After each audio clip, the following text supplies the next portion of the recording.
Hey guys, Jordan here from Zone Off-Road, and today we have a 2013 Toyota Tundra. I'm going to be showing you how to install our 5-inch lift kit.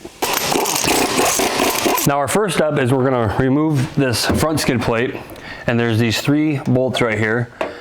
You'll just need a 10mm socket. Remove those. Little screw guys. There's 3 bolts, and there's just little holes that you can go through with a extension, and you'll need a 12mm socket. Go up, remove those bolts.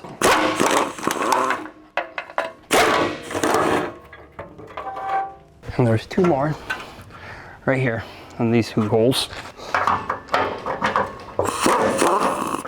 Just be careful when you take that last bolt out, you don't want the plate drop on your face. And there's these little plastic tabs that slides into. Right there, the little hooks. You just have to pull it one way and pull it back out. So in this particular kit, we do offer replacement tie rod ends. So before we start disassembling this, we're just gonna break free this jam nut. Take your 30mm wrench or crescent wrench, whatever you got. Just break that jam nut free. Now your next step is we're going to remove this cotter pin from this castle nut on the tie rod end. So sometimes, just depending on how they're bent, they can be a pain, but this one looks like it's going to be pretty decent. Just take a pair of pliers or whatever you got. Now you got your cotter key out of your castle nut on your tie rod end, we're just going to take our 24mm socket and remove that nut. Go ahead and take a hammer, and you're just going to strike in this vicinity of the knuckle to be able to break that tie rod end loose.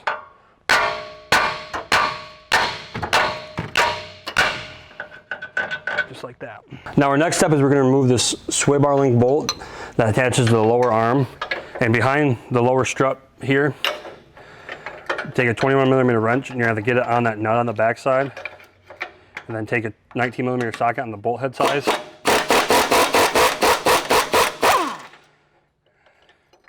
Pull that through, pull that bolt out. Now that you have your sway bar link disconnected from your control arm, we're going to remove the 2 bolts on each side to take the sway bar out of the vehicle. Now this is just a 17mm socket.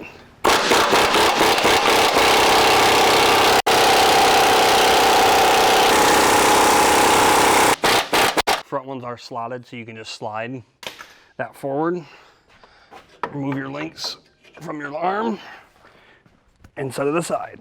Now we're going to disconnect these brake line brackets, ABS line brackets, and there's 2 on each knuckle. And to be able to remove this bolt back here, you'll have to remove this clip from the bracket, and the clip just kind of hangs over top of that bolt. And inside you shouldn't have to do anything with clips. So take a 13mm socket, or 12, sorry, and remove that bolt on the knuckle. Should be the same on the back side here. Just be careful that you don't damage your CV boot. And then you will have to disconnect this ABS wire. And there's just a little Allen bolt right there. And that would be a 3/16, I believe. And you'll probably need an extension. Just be super careful that you don't strip that bolt out. Now that we got all the brake line brackets disconnected on the knuckle, there is one on the frame, and you can see that you really can't use a socket with an impact or anything to get it, because the brake line runs right in front of it. So just take a 12mm ratcheting wrench, or if you don't have that, a regular wrench is fine. Just break it free. You'll be able to get it by hand, and just don't back it out too far with your wrench because it might get stuck on there. And you can leave the bolt probably in the bracket because it is a pain to get out with that brake line running over top of it. So now that you got your brake line brackets all disconnected, we're going to remove the caliper from the rotor and the knuckle. And you can see this hard line right here that comes down. Just be careful that you don't hit that when you're removing that top bolt. And that's just a 17mm socket. Or one.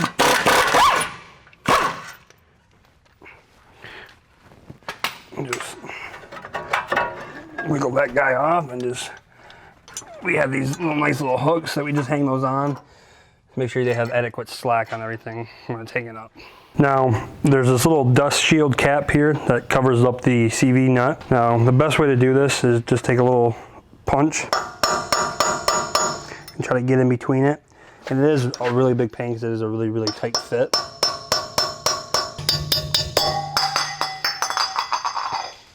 Got it. Now that you got that little cap off, you can see here that there's a cotter key, and so just take your pliers like always. And this one's bent pretty well. So just try to bend it back straight. Just take your time on this because it does a pain if you bend it the wrong way. And there's this little just nut thing that goes over that nut, and just remove that. You got to remove this 12-point nut. Now we have a 1 9/16" 12-point socket that should work for it.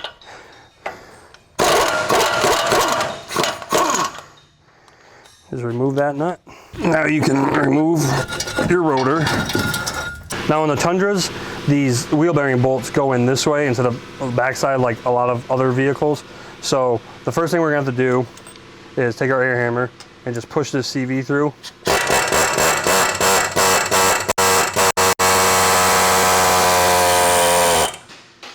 Pretty tight. And then what we're going to do is you're going to have to loosen and somewhat remove all 4 of these hub bolts. So this is just a 17mm wrench. Unfortunately, you cannot get a socket on there. And then just take a breaker wrench and pull towards you and try to get them all broke free before you go taking one all the way out and then can't get the other one out. Now that you have all 4 of these bolts removed, you won't be able to pull them out. Just gotta have to work this wheel bearing off. Just pull her out of there. And there's an O-ring, so don't lose that. That just sits between that dust shield and the bearing. Now we're going to remove the cotter key on the upper ball joint nut. Now this one is kind of a different design cotter key. So all there is there's a little hook on the one side and just straight through. So basically goes through the hole and then hooks on the back side of the castle nut.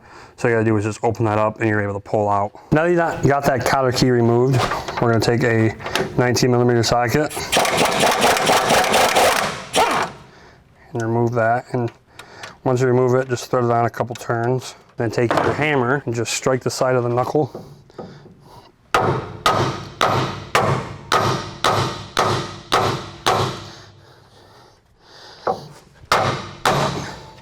And you'll see that ball joint pop up out of that knuckle. That's why we keep that nut on, because it will just fling up. So then just take a pry bar, pry it down on the arm. So once you get this ball joint popped up, if you can't get your pry bar in there, I'll show you. You just be really careful and just take off, and it'll just pop up. So now here, you can see that there's a cotter key and a nut here. And there's also these 2 bolts. So you can do this kind of however you want, but I recommend that you do it this way. So take a 22mm socket and remove these 2 bolts.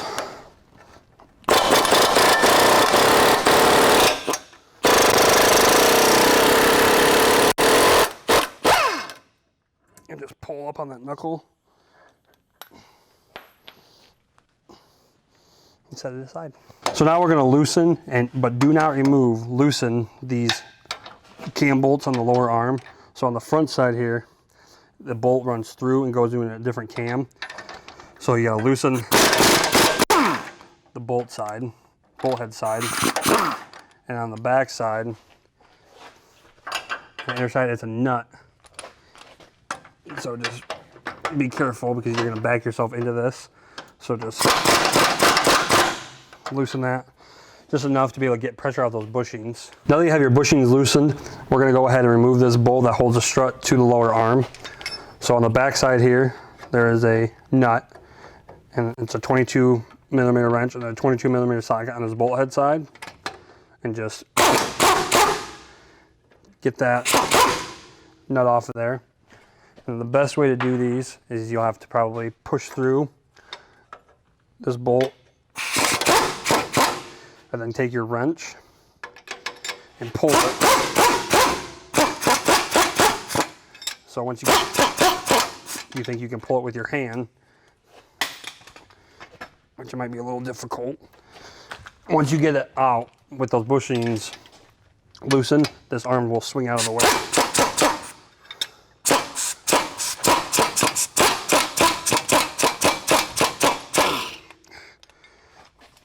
And then it might be bound up on that strut. So you might just push the strut in a little bit. Our bushings are still a little tight, so it's holding up there. So now there's 4 bolts that hold on to the strut to the frame. So we'll take a 15mm wrench just to break them free. And you probably have to use another breaker wrench. Get them all loose.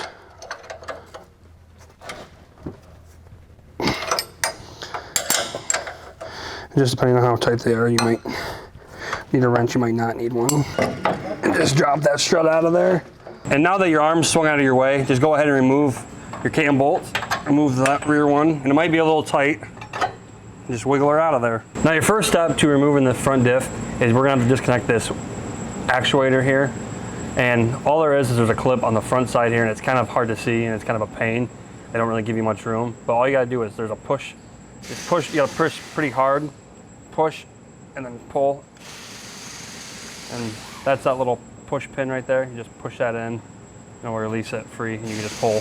Now you're gonna have to disconnect your breather hose on your driver's side. And the best way to do this is come up on the back side from where your control arm was, and go up over top. And there's 2 lines here, and you'll know which one. One is just super small, it's just a rubber hose, and just pull. Now your next step is we're gonna remove our 4 drive shaft nuts.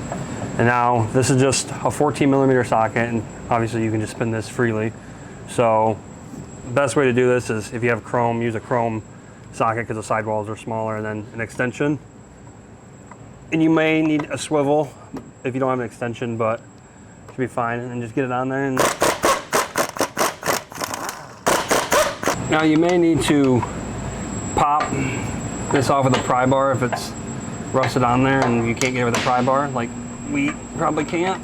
It's just kind of hard. Just be careful of those studs. You don't ruin the threads on them.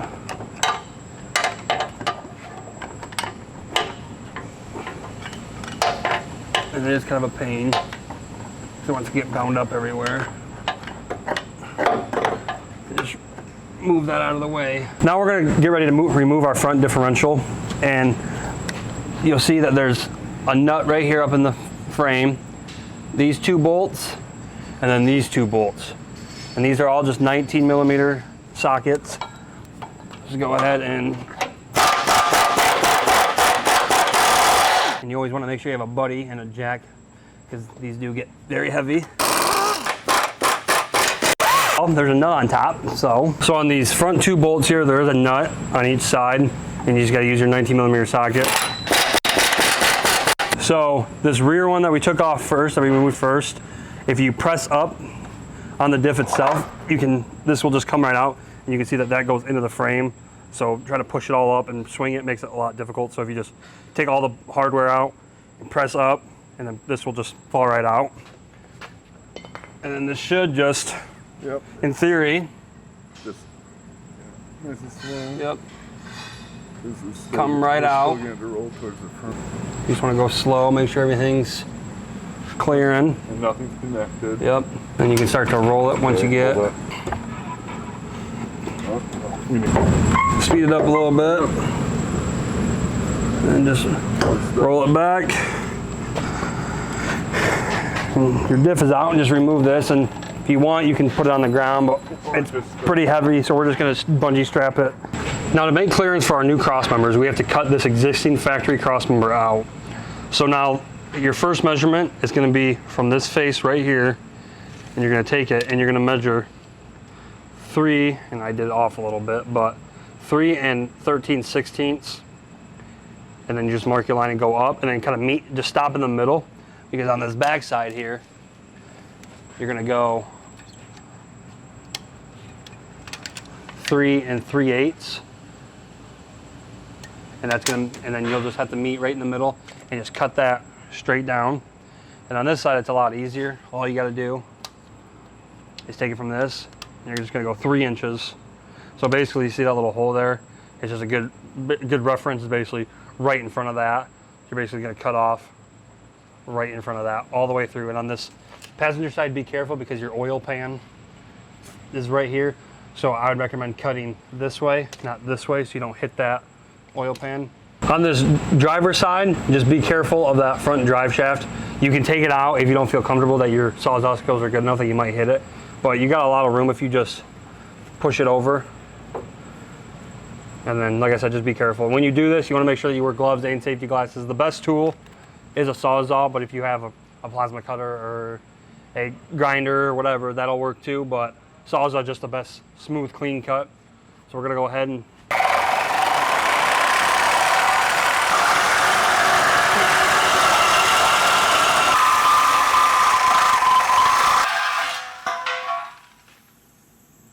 now your next step after removing this cross member is you're gonna have to clean up the 2 cut sides that you made. And we provide you with these weld-in plates, and it's pretty obvious which plate goes on which side. So you just wanna make sure that the plate sits nice and flush on the part that you cut. So you might have to grind down a little bit. This one's pretty good, but we're still just gonna clean up those cuts and make them nice and smooth. And then same thing on this side, just put your plate in, and you might have to make a nice cut or grind it down a little bit more to weld that plate in.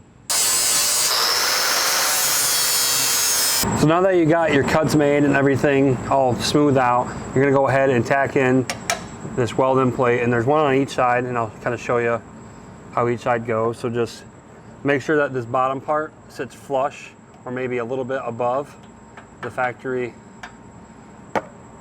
control arm pocket there. So just go ahead and tack it in.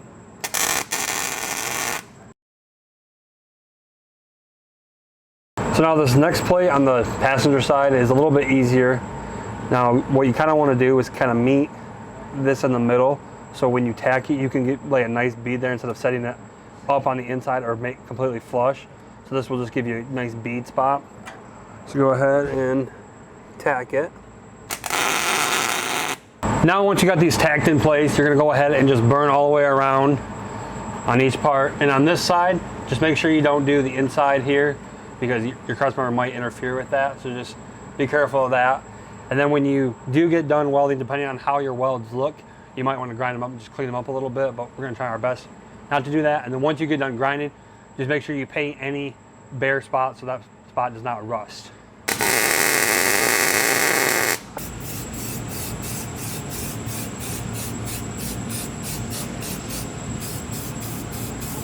So now I'm going to kind of tell you about the difference in these cross members here.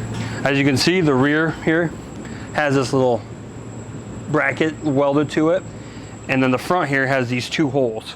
So with these 2 holes, we provide you 2 2¼ spacers, crush sleeves, I guess I should say, and all those do is just slip right in there, and they should be pretty flush with that.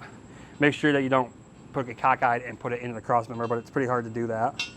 And you can see on them both, and they can come over here and show you that each cross member offsets forward. So you see how it kind of goes out forward here, and same thing with right here, it goes out kind of forward. So that's just the difference in the front and the rear, and it's pretty hard to mess it up. So then once we get your sleeves installed here, go ahead and lift up said front cross member.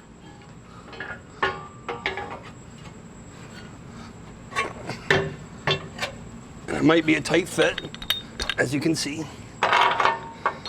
And we do provide you with new bolts, and then these little cam plates here, those just sit in between those little notches from the factory where the factory cams went. So depending on what year truck you have, we do give you different set of cams that are kind of offset to help with the variation in the frame. And then just go ahead and put your other side in. So now in our case, we did have to use our different cams here. As you can see, there's just that little V notch on that. And you're gonna put that up on the front. You're gonna put that up, and the same thing on the rear. You just wanna put it the same way. And it should just be a pretty good fit. And then just take your nylon nut that we provide for you and just put that on and get that hand started. Just make sure all those cams are sitting in all 4 positions. So now, remember how we had to remove the breather hose from the differential? You're gonna go ahead and remove it from the hard line now, because we do give you a new hose. Just grab these little clamps, pull away, and just pull that off, and you will have to transfer these clips to your new hose. So we also provide you with a new extension vacuum line. So now, the best way to get this off of here is all I did was I just took a knife and I just slid it down the middle, and you're able to just pry it off because it does get pretty tight on there. So just take this. You might have to lube it up to make it a little bit easier. It will be a pretty tight fit. But just kind of see where that paint runs out there. That's kind of where you want to go up to. Maybe a little farther than that, and then there's also a hard line on the vehicle, and I'll show you when we get to that. So this is your newly provided breather tube. So you can see this bigger hard line here. All you gotta do is just shove that on there, kind of like we did on the diff there. And then take your clamp, and if you don't like these clamps and you wanna use a different kind of clamp, use a hose, like a small hose clamp, that will work too. So now that you have your front crossmember installed, we're going ahead and put our front diff in. So now, you remember how we put these 2 spacers, crush sleeves in there? That's where these 2 are gonna line up. So now your goal here, it should be pretty simple, is just to line these 2 up with these holes on this front crossmember. Remember how we put those crush sleeves there? So we give you new 9/16 bolts, and then you're gonna remove those factory little big washers off of the factory bolts that were sitting here and use these. So all you gotta do is just get this up, just watch each side. Don't wanna drop it. And you might need a friend. It's just all about getting it rotated the right way. Now it can be kind of a pain to get these bolts in. So what you might have to do, depending on what kind of jack you have, is have a friend push up on the backside. So I had somebody press up on the backside, and it kind of made these more square, and we're able to get these bolts in. And then also, if you feel that your crush spacer is getting pushed out, as long as you can get a nut on it and it doesn't come all the way out, you should be fine. And once you start to tighten it, it should just suck back into its home, and then you should be good. But just keep this on there until you get your final mount installed. So this is the differential mount that we removed earlier while removing the front diff. As you can see that with this little stud up, these ribs on this side, opposite of the stud, are up. These need to be ground down back about a 1/4 inch just to make clearance when we put it in for the new cross member. So just go ahead and use an angle grinder, whatever you got, to grind those down and back.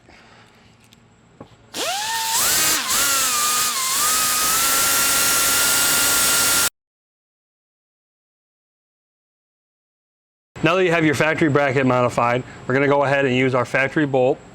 And you can see, remember this little stud that we took the nut off? That has to point down. So all you're gonna do is take your factory bolt and thread it in to the diff. Now we have this bracket installed here. Now you're gonna wanna grab a buddy, said buddy, and we're gonna take our cross member, and this little tab here is gonna line up with this hole on this bracket. And you can see this hole right here is gonna use that captive stud. So you're gonna push those in and use these new bolts.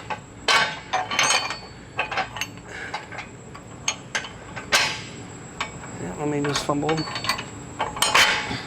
And these ones are directional once again, so there's a little V that just needs to be pointing up just like in the front. Now with your crossmember installed, you want to make sure that when you do that, you want to have the diff up above, so you're able to not have to fight up and push the diff up, and instead of let the diff come down once you get this crossmember installed. So remember this little stud here, there's this hole. So very, very slowly, and just watch that, make sure that goes in its home. Just, like I said, make sure that stud's in there, and they can come around and show you underneath here. That stud is in there. And then as well, just make sure that this is lined up with this, which it is perfectly lined up with that. So you're good. Now we're gonna take our 9/16 bolt and put it on this driver's side mount. And it doesn't really matter which way you run it from. I just like running it upward, and then you're gonna use your factory nut on that captive stud that is on this cross member. And it can be kind of a pain just because of how short that stud is. Now with your rear cross member installed and all your bolts hand tight, we're gonna go ahead and tighten our front 2 bolts. Now we are going to have to put a 22mm wrench on the nut, which is on the top, and then a 21mm socket on the bottom. And you're gonna push as far rearward as you can. Down. So we're gonna go ahead and take our breather tube, that's the red one here, and install it on to that little stud. Take your pliers and move the clamp over where the stud is. Now we're gonna take our other vent hose and you're gonna have to clip it onto this hard line. And remember, there's no clamps there, so all it is just slides on with a tight fit. And you might not have enough hose, so what you're gonna have to do is take this hard line and just bend it over. And it's pretty flexible. Just make sure you don't bend it too hard and kink it or break it. Just press it on. Now we're gonna reconnect our front wiring harness for this diff. And you shouldn't have to remove any clips to get some more slack, but if you do, there's just a couple of clips that are on the frame. And remember, there's no tabs or anything, all it was just a little push button. So just push that back on. And you'll hear a little click. Give it a little tug, make sure it's not gonna come off there. Now we're gonna reinstall our drive shaft on the flange. Remember, it has these studs. So this one kind of can be a little bit difficult, but you'll just have to push back on your drive shaft and just line up your 4 studs there. Reuse your factory nuts and washers and make sure that you Loctite these. A good tip is anything that doesn't have a locking mechanism, whether it's the nut itself or goes into something that's locking, you want to make sure that you put Loctite on it, because just sometimes things will go rattle free because sometimes the gun's just not good enough. Now you can go ahead and tighten these. Remember, it's just a 14mm socket. And when you do this, you don't want to tighten it all the way because you don't want that drive shaft to like bind up on somewhere else and be tight here, then not get tight here. So just snug them up each place and then go through and hit them all everywhere once they're all snugged up. Now on these Tundras, they use these sleeves that go through the bushing, and then these bolts go through that sleeve, through that bushing. So now we had a problem on ours that where that bolt seized and we could not get that bolt out. What we're gonna do is we're gonna anti-seize. You probably don't need this much. I'm just kind of gonna have to use it all over, both the bolts and those sleeves. And then since we did not get the factory cam bolts out, we're gonna use our cam bolts that we provide with a lot of other kits. And we're just gonna do the same thing. We're just gonna anti-seize those bolts.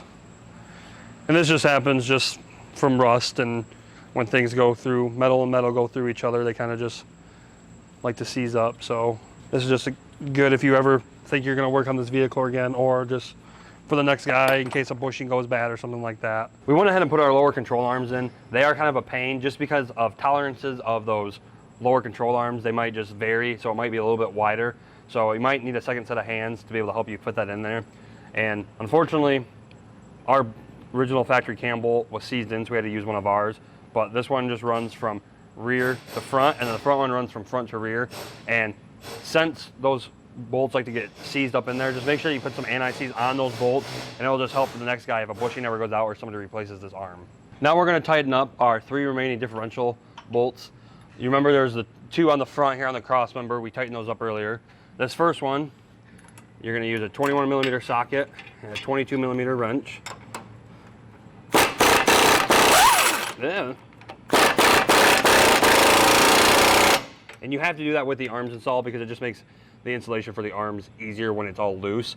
And so you might need a swivel because of that arms in the way. On this side, you'll need a 19mm socket on this bolt here.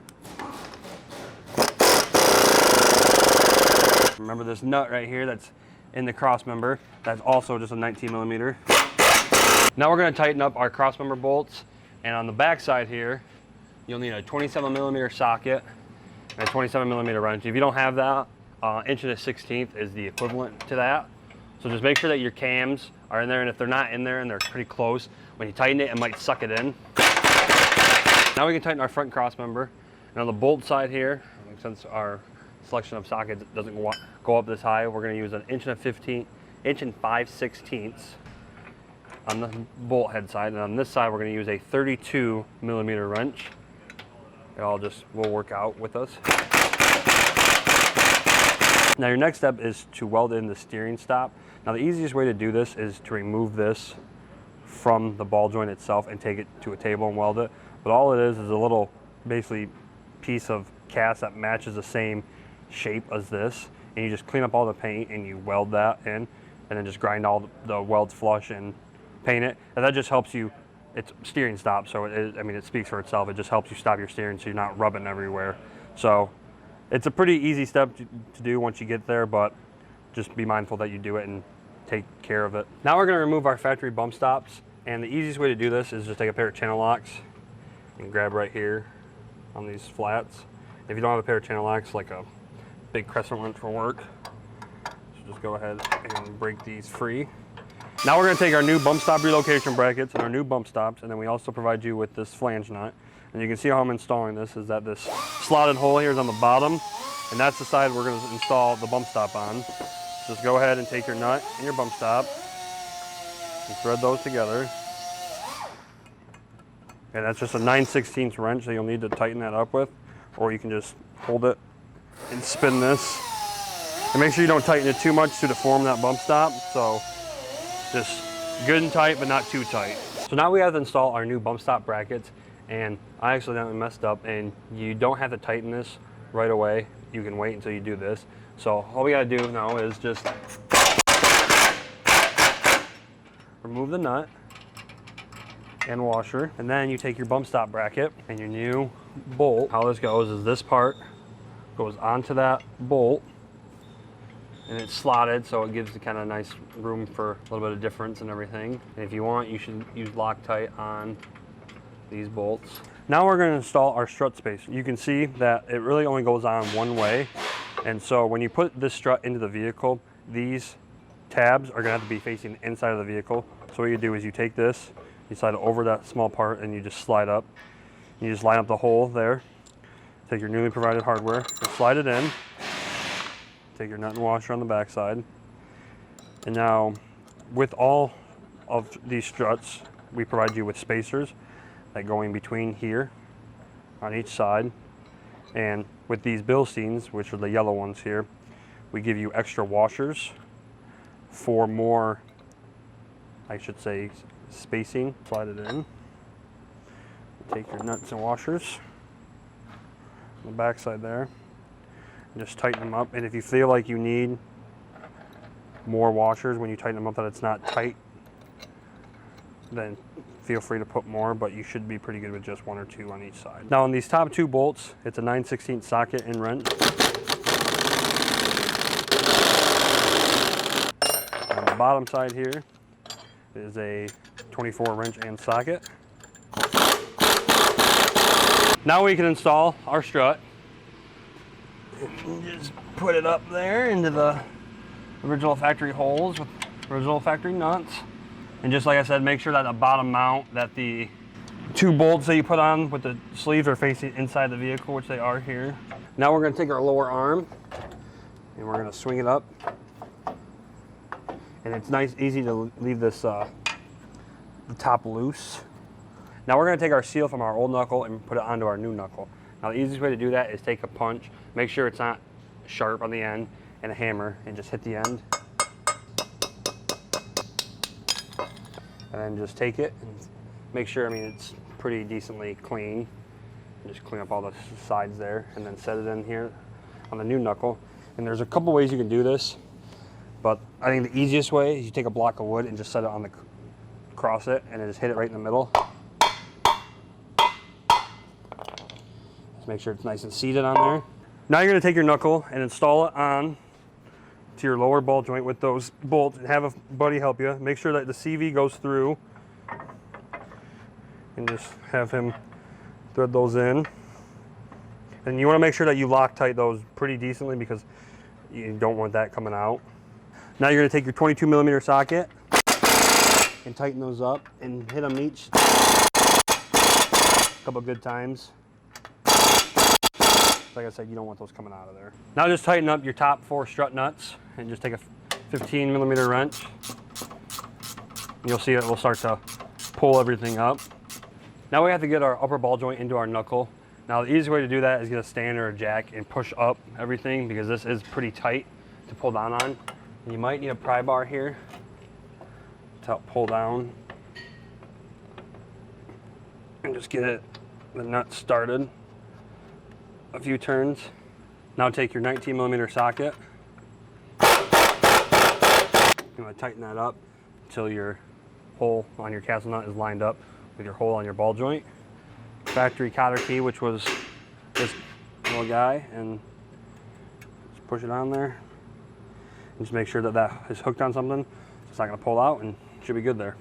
Now we're going to install our hub and dust shield into our CV and knuckle assembly. Now just line those splines up.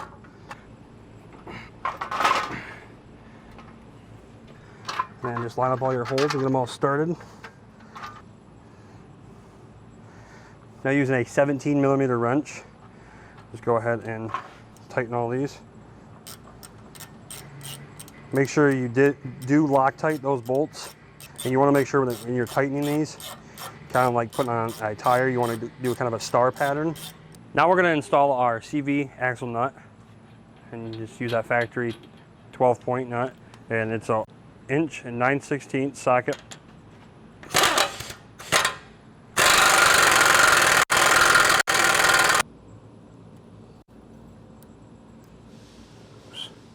Take the long tab part and just bend it. Now just install your factory dust cap, and then you'll just probably have to take a hammer, and make sure you don't take a metal hammer, just use like a mallet and just tap it on there. Now we're just going to install our rotor. Just line up the wheel bearing stud and just slide her on. Now we're going to install our caliper onto the rotor, and you may need to cut the dust shield, because it may come in contact with the caliper. And then just take your original bolts, make sure that you Loctite these as well. So now in our case, our factory dust shield does hit our caliper. So all you're gonna have to do is just take off a little bit about right here and just go all the way across. And you can either just grind it away until you feel comfortable that it has enough clearance. I'm just gonna take a cutoff wheel and take as much off as I think I need. Now we're gonna install our brake line bracket into our new knuckle. Now you might have to reform some of the hard lines to do this, and you just wanna be very, very careful when you do this. Now we're going to go ahead and take our ABS sensor, and you're going to put it back into the knuckle and use the original factory bolt if you did not strip it out like I did. And this is a 5mm Allen. Now we're just going to take our 5mm Allen and tighten it down. And I like to use a ratchet when I tighten these down. Now we're going to attach our ABS bracket on the back of the knuckle. And you're just going to use your factory hardware here. Remember, we had this clip that was on there earlier that we had to remove to be able to loosen this bolt. Just get the bolt started by hand and then tighten it up. Now you're just going to take a 13mm socket. On yours, I believe it will be a 12, but I can't find my bolt, so I'm using a different one. Now you're going to take your brake line relocation bracket. You can just see that it's that little tab with a stud. And there's a factory bolt that was in here that you can take out. And you're going to put it in the top hole here into this original frame hole, and this bracket is going to bend in about 20-30 degrees, and it's going in, not out, in. And then we're going to take our nut washers and we're going to push that bracket into the old brake line tab and just get your nut and washer started and just tighten that down. Now we're going to take our ratchet and tighten this bolt down, and it's a 12mm socket. Make sure when you tighten it, this part, that the brake line is not rubbing on anything, and or the bracket itself. So just make sure it's angled side, and then on the bottom, it's an 11 millimeter. Now we're gonna remove the original brake line bracket, and the best way to do this is just take a pair of pliers and pry open, and you wanna be careful that you don't cut those lines with whatever you're using. Just pull those out, and it gives you a little bit more slack. Now after you remove that bracket, we're gonna go ahead and take our wire clamp that we provide for you and put it over that brake line. Pinch it down and take your factory bolt and just thread that into the upper arm. And that's just a 12 millimeter socket, so just tighten that down. Now we're just gonna take a 10 millimeter socket and tighten this bolt down. And you wanna make sure that when you tighten this, that it's turned correctly, because if it's turned too far out, you'll get super tight when you try to put this bolt back in. So just make sure it's turned towards the back, and you have slack everywhere. Now we're just gonna reinstall our bolt on this bracket here. And there's just a little tab with a second hole that slits in that help you line up that bolt. And make sure when you tighten this, that you have slack. Like I said, you can pull this line through as needed, back and forth. So just take a 10 millimeter wrench. Now we're gonna install our sway bar drop brackets.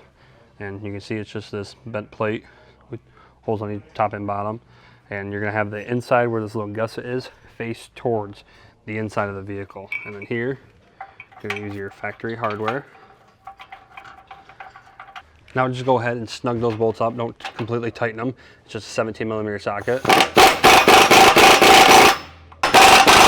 Now you're gonna grab your buddy, said buddy, and we're going to get our sway bar. We're gonna take our new provided hardware and install them into our sway bar drops. Just get them snugged up there so it hangs by itself. And buddy can walk away now. Bye, buddy. So now we're gonna tighten up our sway bar to our sway bar drop. And on the bolt head side, it doesn't matter how you run these, whether you run the bolt from top to bottom. I just like running them up this way. So the bolt head is a 5/8, and the nut side is 11/16. So just snug those up.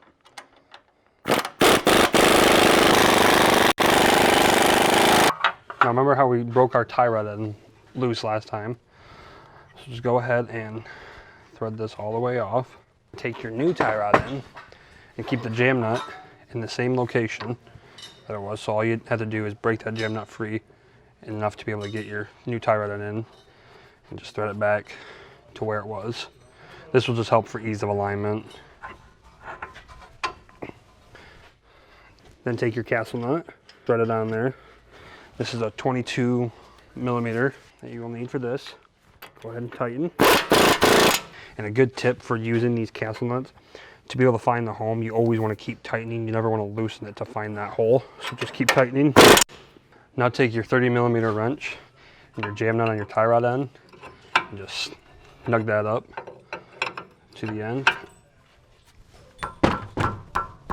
Now you're going to go and take your cams, and for ease of alignment, just center up your cams for the time being.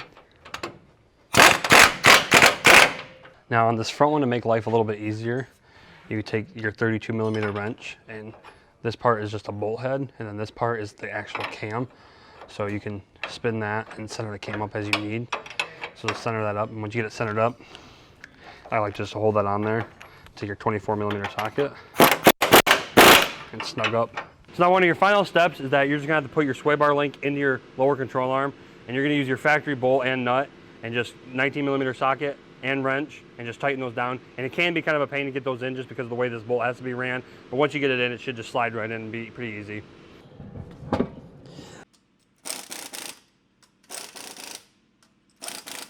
Now moving on to the rear, the first step that we're gonna do is we're gonna disconnect these parking brake cable brackets on both the driver and passenger side. And they're both just 12 millimeter sockets, and there's just a bolt right here.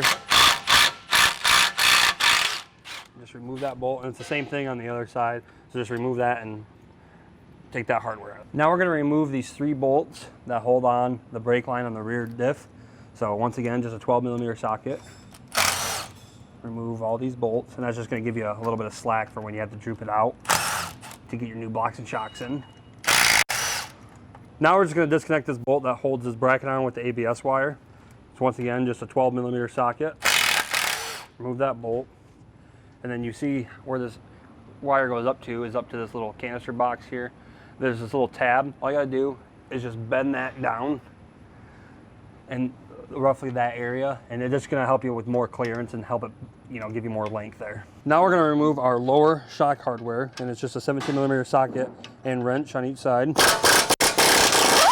Now you can remove your upper nut on your stud on your shock. It is a 19mm wrench, and luckily we have a ratcheting wrench here. Now we're gonna remove our 4 U-bolt nuts. It's just a 22mm socket. Now that you have your U-bolts removed, go ahead and lower your axle. Remove your block. Now you can take your provided lift block and install it. As you can see, it tapers down. There's a little pin there. So just take your pin and set it in the home. And then you have to loosen the other side U-bolts. Don't remove them, just loosen them to be able to move the axle freely. And just line up all your pinholes, and then take your new U-bolts, and then that factory bottom U-bolt plate, and the new nuts and washers that we provide for you. And just snug them up. Don't tighten them, just snug. Now just go ahead and snug up all your nuts, and don't tighten them all the way. It's a 22mm socket. Like I said, just make sure all of them are pretty even amount of thread going through. You might just have to play that loosen tighten game a little bit. Now we're gonna install our shock bushing and sleeve into our shock. Now you remember when we removed the factory shock, it was a stud, so you don't have to worry about that right now. We're just gonna worry about pushing our bushings in, and we just provide you with the bushing and sleeve. So make this a little easier. Just silicone them, WD, whatever you got.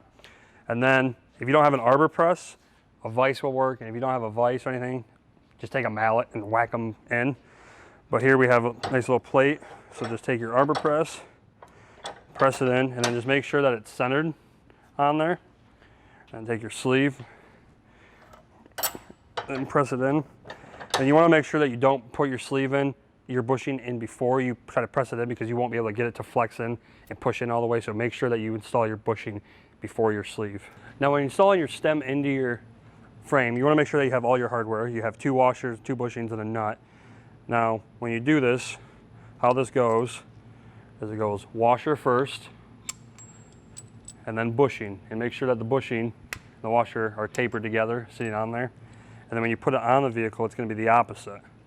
So now you're going to go put it through your hole, and then take it and go the opposite way than that was. So just go bushing, then washer, and then put your nut on. And when you tighten this down, you want to watch it if it's going to swell. So once the bushings start to like press down and swell, that's when you got a good torque on them. Now you're going to take your factory shock bolt, and you can run it however way you want. Just make sure that it's installed the same way, just for uniformity. So you'll need a 17mm socket and wrench, just like before. Now you're going to tighten your top nut here, and it's just a 19mm wrench. Now that you got your blocks and shocks in, we're going to go ahead and take our ABS bracket, and this is just the 3-inch hole-to-hole straight bracket. And you're going to take your factory hardware and just thread it into the axle where this bracket was originally. And then we give you some 5/16 hardware, and just make that go straight up and down. And you'll have to put this bracket on the back side of this, because there's a little tab on this bracket that won't allow it to seat fully. And just tighten those both up, and like I said, make sure it just goes straight up and down. And now the factory bolt is just a 12mm socket. It's top one, 13 wrench and socket. Now we're going to install our parking brake cable bracket.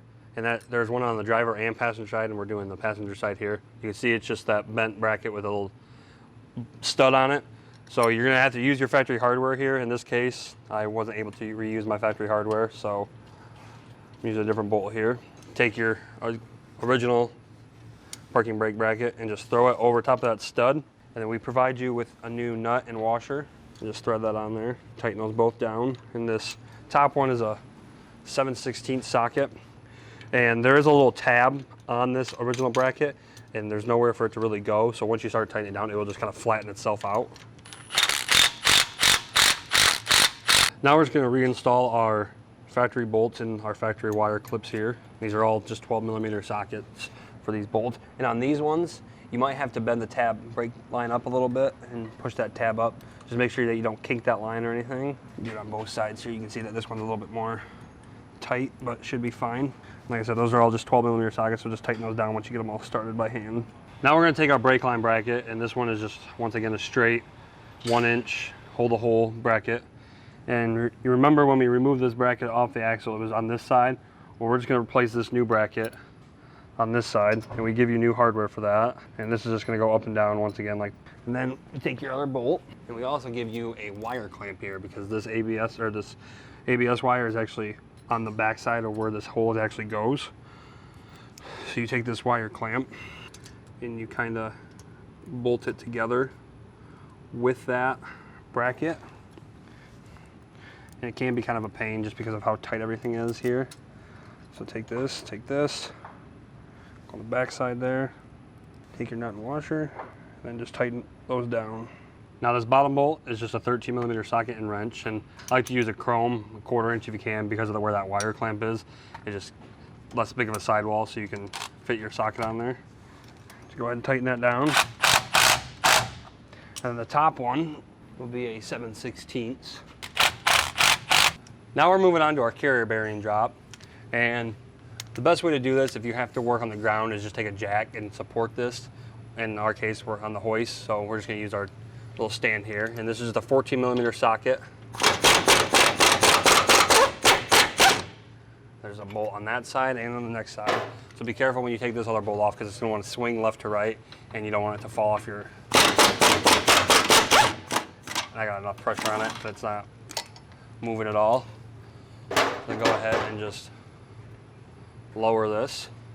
All there are is these little pucks, and we provide you with new longer bolts. And since there's no locking mechanism, always put some Loctite on them and get each one started by hand. 17mm socket.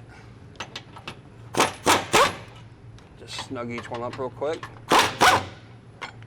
and go ahead and tighten them up. Well guys, here the truck is. It looks pretty good the way that it's sitting right now, but once you get it set on the ground, you want to make sure that you get everything all tightened up, get it into alignment. If you want to learn more about this truck, go ahead and follow me on my next video, where I'll be going more in depth with it. You can stay up to date on our social media. Until then, see you guys on the next build.